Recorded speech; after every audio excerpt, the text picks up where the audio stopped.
Go.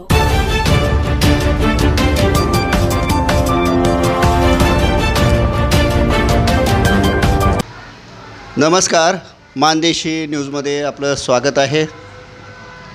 आपण गेली अनेक वर्ष सामाजिक क्षेत्रामध्ये कार्य करीत आहात, तर आपण याबद्दल काय सांगू शकता? मी सर्वात प्रथम आपल्या मानदेशी न्यूजचं धन्यवाद व्यक्त करतो की आपण मला इथे बोलवलं आणि आजच्या या विजयादशमीच्या दिवशी आपण मला एक सन्मान दिला आणि एक सत्कार केला. त्याबद्दल मी आपल्या मंडळाचं आणि आपल्या न्यूज चॅनलचं आभार व्यक्त करतो. आणि मी Firoz Shaikh, managing director Multigenius Professionals Private Limited, ही आमची प्रशिक्षण, ट्रेनिंग, करिअर मार्गदर्शन आणि नोकरी देणारी एक विश्वसनीय कंपनी आहे. आमचं मुख्य ऑफिस हे पुण्यामध्ये MG रोडला आहे आणि इतर आमच्या 2 ब्रँचेस आहे. एक कात्रजला आहे, एक दायरीला आहे आणि एक फलटण आणि एक सांगली, असे टोटल 5 ऑफिसेस आहेत. 5 वर्षापूर्वी मी ही कंपनी सुरू केली आहे आणि 5 वर्षात आपण साधारण 750 ते 800 लोकांना आपण नोकऱ्या दिल्यात, करिअर मार्गदर्शन केलं आहे मुलांना. आणि जे गरजू आहेत, ज्यांना शिक्षण कसं घ्यावं किंवा नोकरी कशी करावी, करिअर कसं करावं, कसं यशस्वी व्हावं, याच्यात ज्यांना काही डाऊट्स आहेत किंवा ज्यांना काही मार्ग दिसत नाही, अशांना आपण मार्गदर्शन करून योग्य कंपन्यांमध्ये त्यांच्या शिक्षणानुसार आपण नोकऱ्या देण्याचा प्रयत्न करतो. तुमचा थोडक्यामध्ये जो प्रवास आहे आणि तुम्ही या क्षेत्रामध्ये कसं वळा? तुम्ही तर MBA केलेलं आहे आणि मेकॅनिकल इंजिनियर पण आहात, तर या क्षेत्रामधून या अशा क्षेत्रामध्ये वळण्याचं कारण काय? म्हणजे तुम्ही कशामध्ये ह्याच्यामध्ये इंटरेस्ट कसं? फार चांगला प्रश्न विचारला आणि सर्रास मला हा प्रश्न मुलाखतीत किंवा जिथं माझे लेक्चर्स होतात तिथं हा प्रश्न विचारला जातो की तुम्ही मेकॅनिकल इंजिनियर, म्हणजे मी मेकॅनिकल इंजिनियर आहे, प्लस मी दुबई आणि सौदी अरेबियाला म्हणजे याच बेसवर मी माझा शेवटचा जो जॉब होता सौदी अरेबियामध्ये, तो कोरियन कंपनीमध्ये फॅक्टरी मॅनेजर होतो, क्वालिटी मॅनेजर होतो हिताची कंपनीमध्ये. मी पूर्ण टेक्निकली माणूस आणि टेक्निकली एक सिनियर पोझिशनला गेलो होतो. तर ह्या म्हणजे व्यवसायाकडे इकडे कसा वळाला, हा प्रश्न मला सर्रास विचारला जातो. आपण फार चांगला प्रश्न विचारला.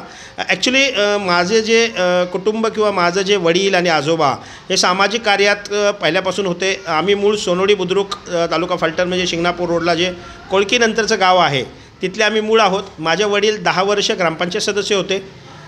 कैलासवासी यशवंतराव चव्हाण साहेब आणि आदरणीय शरद पवार साहेब यांच्याबरोबर माझ्या वडिलांनी काम केले. त्यामुळे तो वडिलांचा, आजोबांचा जो सामाजिक वसा होता तो माझ्यात लहानपणापासून होता. त्यामुळे माझ्या आणि माझ्या वडिलांच्या ओळखीनी मी माझ्या मित्रांना आणि इतरांना असंच नोकऱ्या लावायचं, म्हणजे एक सामाजिक कार्य करायचो. म्हणजे ज्यावेळेस मी नोकरी करायचो किंवा मी व्यवसाय करायचो, तर एक मला छंद होता की जो बेरोजगार आहे त्याला कुठे ना कुठेतरी नोकरी लावायची. असं ते करत काय झालं की मला एकदा असं लक्षात आलं की आपल्याला जर व्यवसाय करायचा आहे आणि व्यवसाय पण करून आपल्याला पुण्य घ्यायचं आहे आणि व्यवसाय असा निवडायचा ज्याच्यातून आपल्याला आशीर्वाद पण लागो, समाधान मिळो. पैसे कमवायचेच असतील तर पैसे माणूस कुठेही कमवू शकतो, पण माझा एक उद्देश होता की असा आपल्याला व्यवसाय असावा की ज्याच्यातून आपण लोकांचं कल्याण करू आणि त्याच्यातून आपल्याला समाधान मिळून आशीर्वाद मिळो. तर हा प्लेसमेंट व्यवसाय करावा असा माझ्या मनात विचार आला आणि मग मी त्याचा स्टडी केला, त्याचा अभ्यास केला आणि त्याच्यामुळे मी हा निवडला की हा व्यवसाय असा आहे की व्यवसाय कमी आहे, सामाजिक कार्य जास्त आहे. कारण आम्ही काही तो एक छोट्याशा फीज घेऊन करतो, कारण हा सगळं इन्फ्रास्ट्रक्चर चालवायचं तर त्याला काही ना काही मोबदला घेतल्याशिवाय चालत नाही आणि फ्रीमध्ये मिळालेली गोष्ट लोकांना पचत नाही. म्हणजे जे फुकट मिळतं त्याची किंमत पण नसते. तर आमच्याकडे ज्या माझ्या कंपनीने पूर्ण भारतात जे नाव कमवलं आहे की कमीत कमी फीमध्ये आणि कमीत कमी खर्चामध्ये आपण त्यांना चांगल्या नोकऱ्या आणि मार्गदर्शन वगैरे, तर माझं सामाजिक कार्य आहे, त्याचे आम्ही काय मोबदला पण घेत नाही आहे. तर हा व्यवसाय निवडण्याचंच कारण आहे की काहीतरी आपण समाजाचं देणं लागतो आहे. आणि मी ज्यावेळेस माझं करिअर केलं त्यावेळेस मला कुणी मार्गदर्शन करायला नव्हतं. आम्ही पडत उठत इथपर्यंत पोचलो. आजचं जे जनरेशन आहे, आजची जी पिढी आहे ती एवढी कमजोर आहे की ती फ्रस्ट्रेशनमध्ये जाते.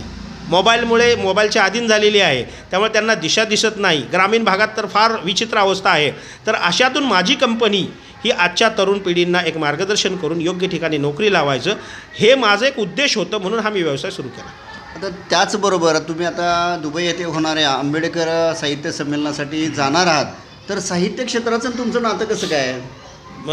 फार चांगला प्रश्न विचारला हा की ॲक्च्युली मी आहे मेकॅनिकल इंजिनियर, मी आहे व्यावसायिक, मी सामाजिक कार्य करता. पण मी वयाच्या 13व्या वर्षी म्हणजे 8वीत असताना माझ्या आयुष्यातली पहिली कविता लिहिली. त्या कवितेचं नाव होतं असा आहे आमचा महान भारत. आणि ही कविता मी 1989 साली जे साहित्य संमेलन झालं होतं आटपाडीला, त्या साहित्य संमेलनात ही कविता मी सादर केली त्याचबरोबर त्या साहित्य संमेलनाचं आकाशवाणीची लोकं आली होती आणि पुणे आकाशवाणीमध्ये माझ्या आवाजात माझी कविता प्रसारित झाली होती. म्हणजे मी शाळेत असल्यापासूनच मी कविता लिहित होतो, लेख लिहित होतो आणि मला साहित्याची आवड होती. तर त्यामुळं मी ह्या साहित्य आणि या क्षेत्रात पहिल्यापासूनच आहे. पण नंतर करिअर, व्यवसाय, परदेशात राहिल्यामुळं थोडासा गॅप पडला होता. आणि आमचे वर्गमित्र राहुल खरात साहेब हे आम्ही एकत्र आटपाडीला होतो. तर त्यांचा माझा कॉन्टॅक्ट परत सुरू झाला आणि मग माझ्यातला जो व्यावसायिक आणि सामाजिक कार्य करत करत एक साहित्यिक परत जागा झाला. आता दुसरं हे सगळं तुम्ही सांगत असताना की आता तरुणांना तुम्ही काय म्हणजे संदेश काय द्याल तुम्ही यातून? मी तरुणांना हेच संदेश देईल की आजची जी वेळ आहे ही फार किमती वेळ आहे. ह्या वेळेचं सोनं करा. या वेळेचं सोनं असं करा की तुमचं वय आहे, तुम्ही शिक्षण घ्या. आणि शिक्षणाला कुठलाही फोर्स नाही आहे किंवा कुठलाही हेच शिक्षण घेतलं पाहिजे. काही पालक मला विचारतात की सर कोणत्या क्षेत्रात वाव आहे? असं नसतं. वाव प्रत्येक क्षेत्रात आहे की त्या मुलाची आवड कशात आहे ते पाहिजे. त्यामुळे मी तरुणांना आणि मुलांना हा संदेश देईन की तुम्हाला ज्या क्षेत्रात आवड आहे त्या क्षेत्रात उच्च शिक्षण घ्या. उच्च शिक्षण नाही घेऊ शकला कारण प्रत्येकाची मेमरी, प्रत्येकाची बुद्धी वेगवेगळी असते. सगळ्यांनाच उच्च शिक्षण घेता येईल सांगता येत नाही आहे. पण तुमची जेवढी कुवत ताकद आहे तेवढं शिक्षण घ्या. त्याच्यापुढं तुम्ही नोकरी करा, व्यवसायाचा अभ्यास करा आणि काही ना काही स्वतःला चांगलं करिअर करण्याचा प्रयत्न करा. हा जो तुमचा आत्ताचा वेळ आहे आणि हे जे तरुणपण आहे हे करिअर घडण्याचं आहे.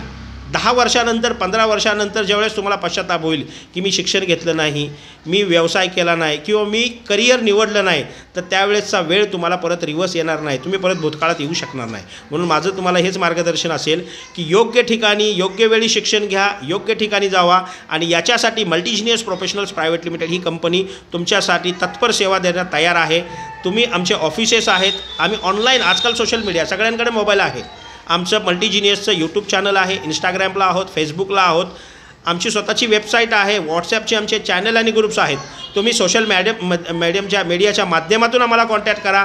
आमच्या ऑफिसला येऊन भेटा, आमच्या मोबाईलवर कॉन्टॅक्ट करा. आम्ही तुम्हाला शिक्षणासाठी मार्गदर्शन करू, व्यवसायासाठी मार्गदर्शन करू, नोकरी कशी शोधायची, करिअर कसं करायचं. माझे लेक्चर्स बऱ्याच ठिकाणी होतात, त्याच्या व्हिडिओ क्लिप्स आमच्या चॅनलवर आहेत. किंवा डायरेक्टली तुम्ही आमच्या टीमला कॉन्टॅक्ट करून मलासुद्धा तुम्ही भेटू शकता किंवा माझी अपॉइंटमेंट घेऊ शकता. मी तुम्हाला मार्गदर्शन करायला तयार आहे. पण तुमचा हा वेळ वाया घालवू नका. आपल्या आयुष्याचं काहीतरी सोनं करा, म्हणजे तुमचं आयुष्य चांगलं होईल आणि तुमच्या पालकांना तुम्ही काहीतरी सुख देणारे बनाल. ठीक आहे. तर आता तुम्ही खूप चांगली माहिती दिलेली आहे. पण आता तुमचा कॉन्टॅक्ट नंबर आणि तुमचं ऑफिसचा पत्ता सांगा. माझं मेन जे मुख्य ऑफिस आहे, हेड ऑफिस, हे पुण्यामध्ये MG रोडला आहे. क्लोअर सेंटरमध्ये पहिल्या मजल्यावर D147ला जे माझं हेड ऑफिस आहे. आणि माझ्या 2 शाखा आहेत. एक कात्रजला माझी संतोषनगरमध्ये एक शाखा आहे, एक सिंहगड रोडला धायरीला एक शाखा आहे. हे आमचे 3 ऑफिसेस आहेत. एक ऑफिस माझं सांगलीला गणेशनगरमध्ये आहे आणि एक ऑफिस माझं फलटणला, सोनवडीला, शिंगणापूर रोडला आहे. आणि माझा मोबाईल नंबर आहे 8459260810. हा माझा मोबाईल नंबर आहे. आणि माझ्या कंपनीचं नाव आहे मल्टीजिनियस प्रोफेशनल्स प्रायव्हेट लिमिटेड. या नावाने तुम्ही गुगलवर सर्च करा, या नावाने तुम्ही यूट्यूबवर जावा, इंस्टाला जावा, फेसबुकला जावा. इथे तुम्हाला पूर्ण माहिती मिळेल, आमचे सगळे कॉन्टॅक्ट नंबर मिळतील आणि तुम्ही आम्हाला सहजरित्या कॉन्टॅक्ट करू शकता आणि जो काय मार्गदर्शन पाहिजे आमची टीम तुम्हाला देऊ शकेल. धन्यवाद साहेब. आणि आपल्या पुढच्या दुबईच्या प्रवासासाठी आमच्या खूप खूप शुभेच्छा. धन्यवाद. धन्यवाद.